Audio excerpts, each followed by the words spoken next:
The mass of Earth is roughly 5.9736 times 10 to the 24th kilograms, which includes the atmosphere, oceans, and everything gravitational. This is 21 zeros after 6. To put this in perspective, planet Earth gains about 40,000 to 50,000 metric tons of space dust and meteoroids annually, but loses about 90,000 to 100,000 metric tons annually from light gases like hydrogen and helium. For the topic of this video, I should also include that Earth loses about 65 tons per year from spacecraft launches which don't return to Earth. While these numbers may seem alarming at first, Earth actually loses about 8.4 times 10 to the negative 18th percent of its mass each year.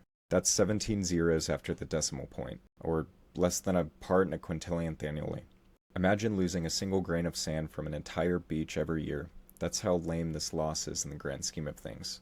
Briefly off topic, my mornings start with making eggs, putting on boots, and greeting the neighborhood cats waiting for me on my balcony. Some regulars of mine are Arthur, Millie, Uncharted, and Doofus. My indoor cat Tony doesn't mind sharing, so I give them some of his meow mix before heading to work.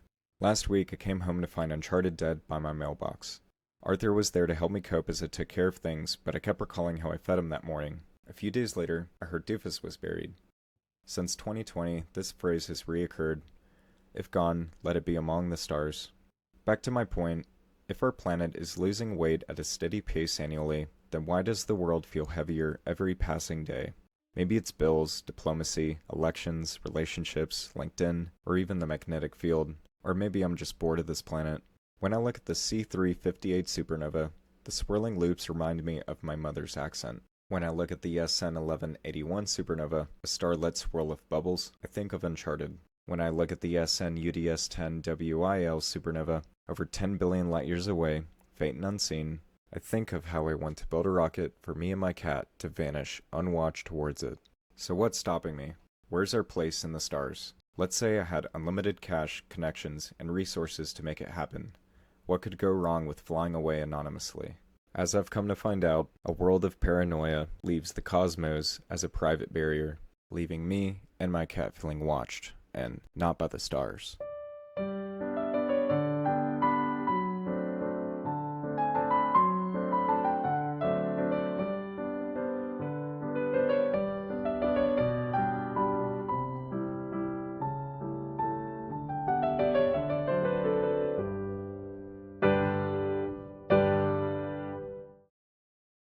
To start, we'll need to build a rocket.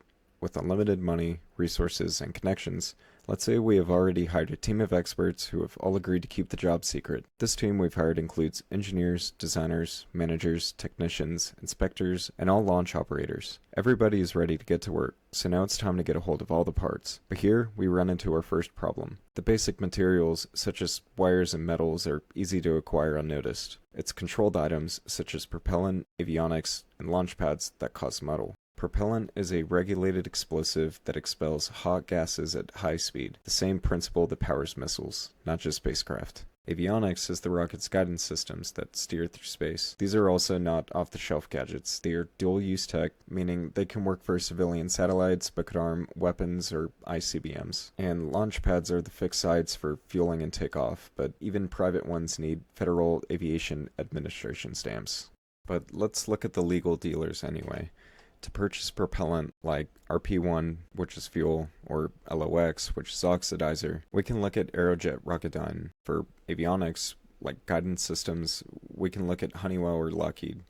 And for launchpad access, we can look at Spaceport America, all of which are trusted and common vendors with clients like governments and commercial aerospace organizations. But you'll need ITAR and EAR registration and user certificates for all of this. And even then, attempting anonymous or illegal buys will set off alarms from agencies like ATF through the explosives database, tracking quantity and insider intel, FAA through notice to airmen, permit mismatches, the FBI through financial and alibi probes, and the State Department through DDTC filing audits. And that's just in the US. Without the globe's approval, alarms would go off immediately for international agencies as well. ITAR is the International Traffic in Arms Regulations, a U.S. State Department framework controlling the export, import, and transfer of defense articles and services on the United States munitions list. EAR is the Export Administration Regulations, run by the Bureau of Industry and Security, which governs dual-use items for civilian and military applications, which require license for export, obviously due to its sensitive nature.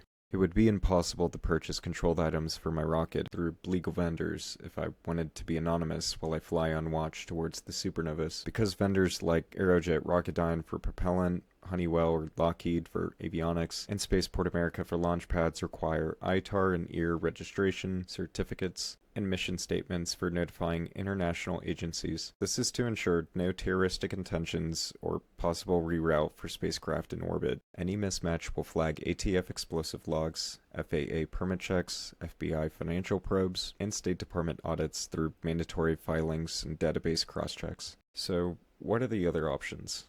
Looking at illegal options, we have a few choices for propellant. First, let's investigate unlicensed imports.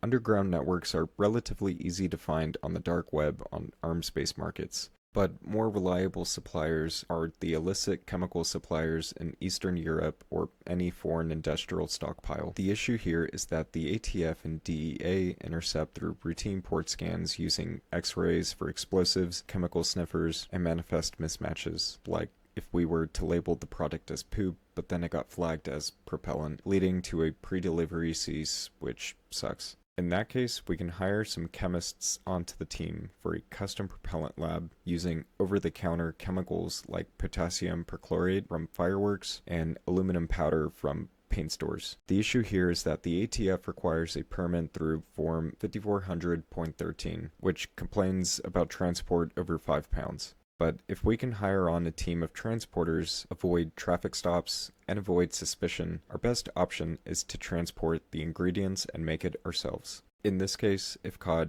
we are looking at $250,000 in fines and up to 10 years in federal prison under 19 U.S.C. 844A for unlawful manufacture and dealing in explosives without a license. As for illegal avionics, we can investigate foreign proxies. A proxy is a fake shell company buying on our behalf. Using a shell firm, we can order through proxies like Alibaba fronts or Hong Kong intermediaries by using semiconductors from SMIC affiliates, routing through Taiwan or Vietnam. This requires harmonized tariff codes with customs for flagging dual-use equipment though, which the FBI and Interpol trace through wire transfers, IP logs, and smuggling routes. This is called Intel nets, and espionage nets catch 13,000% rise in cases since 2014. To avoid this, we can look into Russian back channels like Baikonur link smugglers or Roscosmos ex-employees ordering global navigation satellite system-grade chips. But like the 2024 Turoprov case, the NSA intercepts encrypted comms, OFAC sanctions trace crypto flows, and satellite monitoring spots cargo reroutes.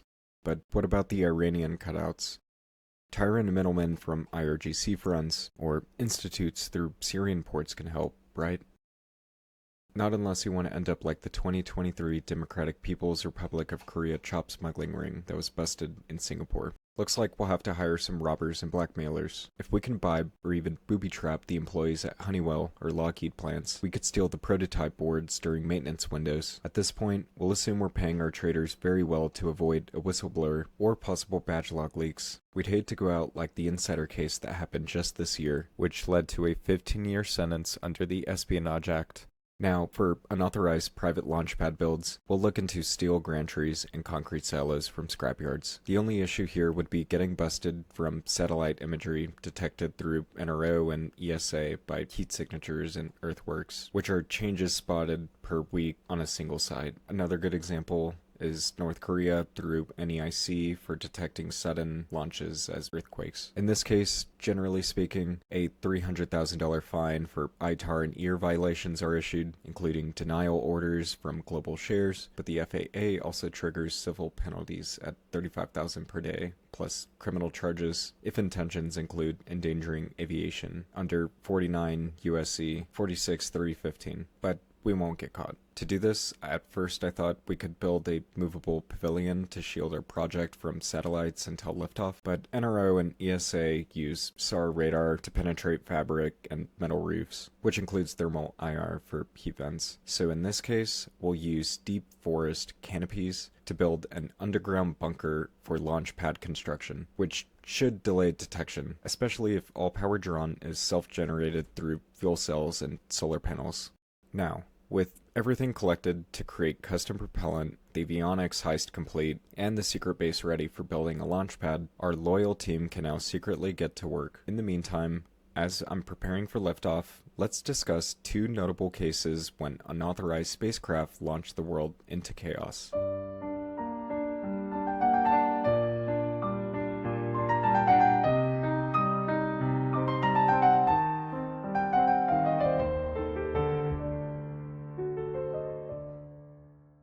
As I mentioned before, ITAR and EAR require registration, certificates, and mission statements. Without this, if we somehow build a spacecraft unnoticed, we now run into the second half of our problem. To explain what I mean, we'll discuss two different examples of unauthorized spacecraft launches. Let's begin with the most obvious one. Typically, North Korea doesn't stand a chance at building a spacecraft secretly. The NGA, NRO, USSF, MDA, 38 North SAIS, and IS, and ASDF monitor them through tons of radar and satellite indicators to stalk their plans. But let's say they somehow did it and built a spacecraft secretly. The problem isn't building, it's leaving. Liftoff is where the dream of anonymous flying away dies in a reality of international paranoia. Upon ignition, within seconds, global IR sensors like ones from MTG Imagers detect heat plume. The USGS and IMS confirm launch site vibrations through infrasound, and NORAD and SSN radar tracks ascent trajectory within less than a minute. Consequences are immediate, causing orbit maneuvers. NORAD and ICAO all proceed with radio communication attempts, and crosshairs aim for possible shootdowns or diplomatic freezes. Now, North Korea has never faced consequences more than asset freezes and isolation. No shootdowns yet. The least obvious case is a private one. In 2018, Swarm Technologies snaked 4 tiny Space Bee satellites aboard an Indian PSLV as secondary payloads without FCC approval. They got caught because the space surveillance network at Vandenberg immediately detected 4 new unannounced objects in 500 kilometers orbit through radar and optical tracking. The Indian launch manifest listed their payloads, the FCC cross-referenced with denial applications, and all of this instantly triggered an investigation. The FCC slapped a $900,000 fine, revoked future licenses, and forced a 3-year compliance plan, all grounded before the stars ever noticed. Now, an unauthorized spacecraft non-consensually piercing through orbit is apparently not that new, but as we've seen with Swarm, the worst-case scenario is a $900,000 fine, and North Korea has yet to have a spacecraft authorized, nor shot down. So, what's the problem?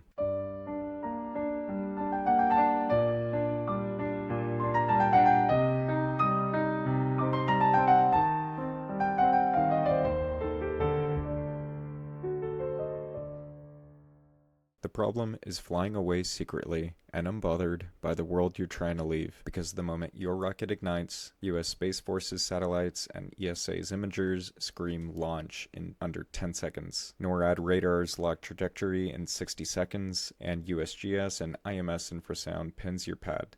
Mid-flight, every orbital insertion or burn is cataloged by SSN, giving your craft a permanent ID forever. Now, breaking orbit for deep space, Delta V blooms light up ground telescopes like Pan-STARRS or Atlas worldwide, and any course change pings the collision avoidance nets, also known as conjunction assignment, and once you're coasting towards the supernovas, you are a tracked object forever, radio silent or not, because the stars report your position to Earth, period. There is no secret that survives the Outer Space Treaty of 1969, signed by 114 nations. It mandates responsibility for all national activities through Article 6, requiring launch registration with UN OOSA through Article 8, and bans weapons of mass destruction through Article 4. Every Earth nation shares tracking data through UN Corpus. Deep space ping comes from NASA's DSN through Goldstone, Madrid, or Canberra,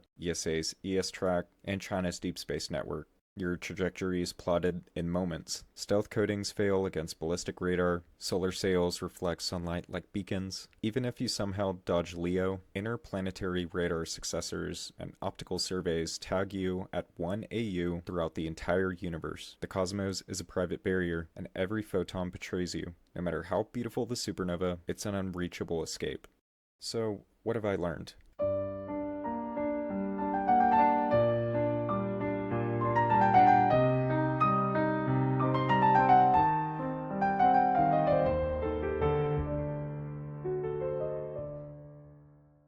I'm not sure, but I feel if I'm watching the stars, I'm watched from my couch as I type this. Now, that could be the stars staring back, or the FBI. I'm not sure. But I feel paranoia, just like international agencies do with North Korea. The cat grief has faded, Uncharted and Millie's bowl stays empty, and Tony still rolls the window, but the supernova burns brighter. I'm over the escape to the stars, at least for now. A real path exists. You can endure NASA's training and wait, book a Virgin Galactic suborbital ticket and float weightless for 90 minutes, just like Katy Perry, or dive into aerospace science. My spot is here, bored. I crack dawn eggs, tap my boots, set stray bowls on the balcony, and cycle supernova wallpapers. The stars don't need me up there, they watch me down here, swirling in C358 loops and SN1181 bubbles.